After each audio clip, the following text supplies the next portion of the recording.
Huey P. Newton, O Manejo Correto de uma Revolução, publicado em The Black Panther, volume 2, número 3, em 18 de maio de 1968. O texto foi publicado na seção Em Defesa da Autodefesa, assinada por Huey Newton. Uma primeira versão mais curta foi publicada em The Black Panther, número 2, volume 2, em 4 de maio de 1968. O texto foi republicado em outros números do jornal. Início do texto. A maior parte do comportamento humano é comportamento aprendido.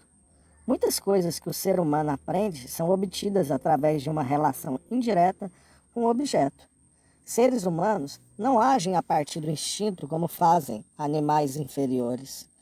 Aquelas coisas aprendidas indiretamente muitas vezes estimulam respostas muito efetivas para o que pode ser, posteriormente, uma experiência direta. Neste momento, as massas pretas estão manejando incorretamente a resistência. Os irmãos em East Oakland aprenderam de Watts meios de resistência que consistem em lutar juntando o povo nas ruas, arremessando tijolos e coquetéis Molotov para destruir as propriedades e criando distúrbios. Nota: a revolta de Watts ocorreu de 11 a 15 de agosto de 1965.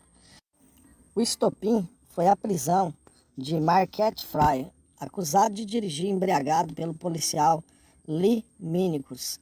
A resistência de Frye gerou uma repressão policial violenta. Os policiais teriam agredido uma mulher grávida, que se estendeu por 5 dias, impulsionada pela revolta dos negros contra a conduta racista da polícia em uma cidade segregada. Durante a revolta, 34 pessoas morreram, mais de 1.000 ficaram feridas e os danos materiais chegaram a 40 milhões de dólares. Voltando ao texto, os irmãos e irmãs nas ruas foram agrupados em uma pequena área pela polícia da Gestapo e imediatamente contidos pela violência brutal das tropas de ataque. Essa forma de resistência é esporádica, efêmera e custosa no que diz respeito à violência contra o povo. Esse método tem sido transmitido para todos os guetos da nação preta por todo o país. O primeiro homem que lançou um coquetel Molotov não é conhecido pessoalmente pelas massas, mas a ação foi respeitada e seguida pelo povo. O Partido da Vanguarda deve prover liderança para o povo. Ele deve ensinar os métodos estratégicos corretos de resistência prolongada através da literatura e de atividades. Se as atividades do partido forem respeitadas pelo povo, o povo seguirá o exemplo. Esse é o primeiro trabalho do partido. Esse conhecimento provavelmente será obtido por segunda mão pelas massas, assim como o mencionado acima foi obtido indiretamente. Quando as pessoas aprendem que não é mais vantajoso para elas resistir indo para as ruas em grande número, e quando virem a vantagem nas atividades pelo método da guerra de guerrilha, elas seguirão rapidamente esse exemplo. Mas primeiro, elas devem respeitar o partido que está transmitindo a mensagem. Quando o grupo de vanguarda destruir a maquinaria do opressor, lidando com ele em pequenos grupos de 3 e 4, e então escapar ao poder do opressor, as massas ficarão exultantes e aderirão a essa estratégia correta. Quando as massas ouvirem que um policial da Gestapo foi executado enquanto tomava um café em um balcão e os executores revolucionários fugiram sem serem rastreados, as massas verão a validade desse tipo de abordagem para a resistência. Não é necessário organizar 30 milhões de pessoas pretas em grupos elementares de 2 e 3, mas é importante para o partido mostrar às pessoas como se deve lidar com a revolução. Durante a escravidão, na qual nenhum partido de vanguarda existia e as formas de comunicação eram severamente restritas e insuficientes, muitas revoltas de escravos ocorreram. Há basicamente 3 modos pelos quais se pode aprender: pelo estudo, pela observação e pela experiência prática. A comunidade preta é composta basicamente por ativistas. A comunidade aprende através da atividade, seja através da observação ou da participação naquela atividade. Estudar e aprender é bom, mas a experiência em si é o melhor modo de aprendizado. O partido deve se engajar em atividades que ensinarão ao povo.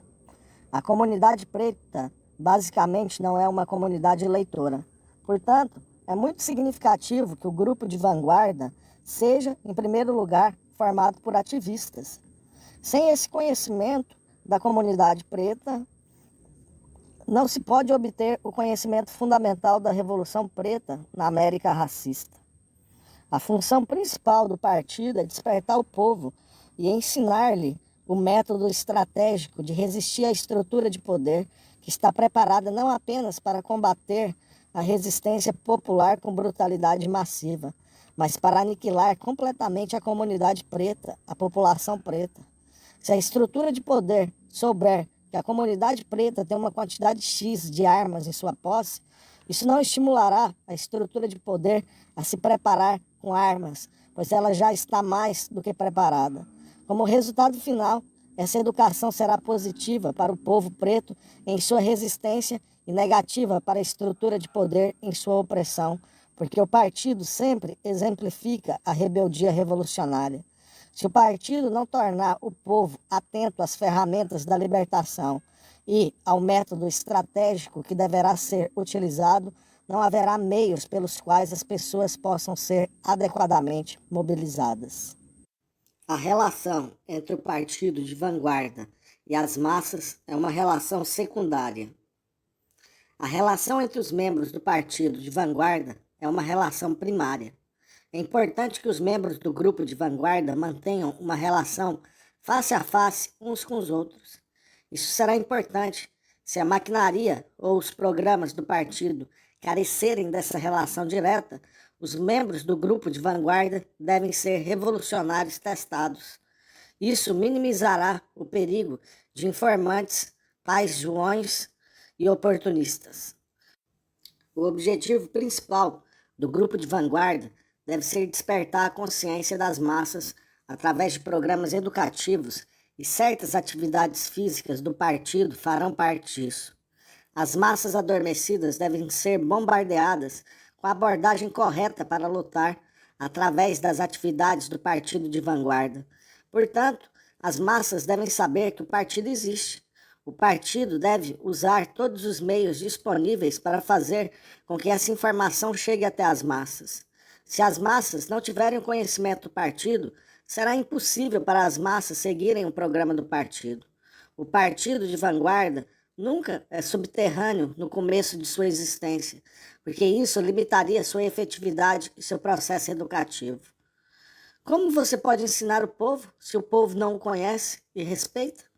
O partido deve existir acima do solo, enquanto a estrutura de poder dos cães permitir. Espera-se que, quando o partido for obrigado a descer aos subterrâneos, a mensagem do partido já tenha sido emitida por todo o povo. As atividades do partido de vanguarda na superfície terão necessariamente vida curta. Isso porque é importante que o partido tenha um impacto tremendo sobre o povo antes que seja empurrado para o sigilo. Neste momento, o povo saberá que o partido existe e buscará mais informações sobre as atividades desse partido subterrâneo. Muitos aspirantes a revolucionários trabalham sob a ilusão falaciosa de que o partido de vanguarda deve ser uma organização secreta sobre a qual a estrutura de poder nada sabe e sobre a qual as massas nada sabem, exceto por cartas ocasionais que chegam às suas casas à noite. Partidos subterrâneos não podem distribuir folhetos anunciando um encontro subterrâneo. Essas são contradições e inconsistências dos chamados revolucionários. Os assim chamados revolucionários estão, de fato, preocupados com o perigo, mesmo que preconizam para o povo. Esses assim chamados revolucionários querem que o povo diga o que eles mesmos têm receio de fazer. Isso faz do assim chamado revolucionário um covarde e um hipócrita.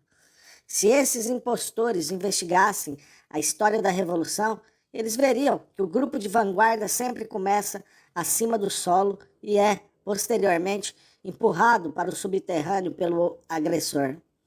A Revolução Cubana exemplifica esse fato. Quando Fidel Castro começou a resistir ao carniceiro Batista e aos cães da América, ele começou falando em público, no campus da Universidade de Havana. Mais tarde, ele foi impelido para as montanhas. Seu impacto sobre o povo derrocado de Cuba foi muito grande e recebido com muito respeito. Quando ele foi para o sigilo, o povo cubano o procurou. As pessoas foram para as montanhas encontrá-lo e ao seu bando de 12. Castro manejou corretamente a luta revolucionária. Se a Revolução Chinesa for investigada, será visto que o Partido Comunista estava completamente na superfície, de modo que estava apto a ganhar apoio das massas. Há muitos domínios sobre os quais se pode ler para aprender a abordagem correta, tais como a Revolução do Quênia, a Revolução da Argélia, os Condenados da Terra de Fanon, a Revolução Russa, as obras do presidente Mao Tse-tung e um conjunto de outros. Um revolucionário deve perceber que, se ele é sincero, a morte é iminente devido ao fato de que as coisas que ele diz e faz são extremamente perigosas. Sem essa percepção, é impossível proceder como um revolucionário. As massas estão constantemente procurando por um guia, um messias, para libertá-las das mãos do opressor. O partido de vanguarda deve exemplificar as características da liderança digna. Milhões e milhões de pessoas oprimidas não conhecem membros do partido de vanguarda pessoalmente ou diretamente, mas elas obterão, através de um conhecimento indireto, a estratégia adequada para a libertação, por via dos meios de comunicação de massa e das atividades físicas do partido. É de primordial importância que o partido de vanguarda desenvolva um órgão político, tal como um jornal produzido pelo partido, bem como empregue arte estrategicamente revolucionária e destrua o maquinário do opressor. Por exemplo, Watts. A economia e as propriedades do opressor foram destruídas e em uma dimensão tamanha que, não importa como o opressor tentasse embranquecer as atividades dos irmãos pretos, a natureza real e a causa real da atividade foram comunicadas a cada comunidade preta. Para mais um exemplo, não importa como o opressor tente distorcer e confundir a mensagem do irmão Stokely Carmichael, as pessoas pretas por todo o país compreenderão perfeitamente e a receberão bem. O Partido Pantera Negra ensina que, em uma análise final, o volume de armas e armamentos de defesa, tais como granadas de mão, bazucas e outros equipamentos necessários, será provida, tomando-se esses armamentos da estrutura de poder, como exemplificado pelos Vietcongs. Portanto, quanto maior é a preparação militar por parte do opressor, maior é a disponibilidade de armamentos para a comunidade preta.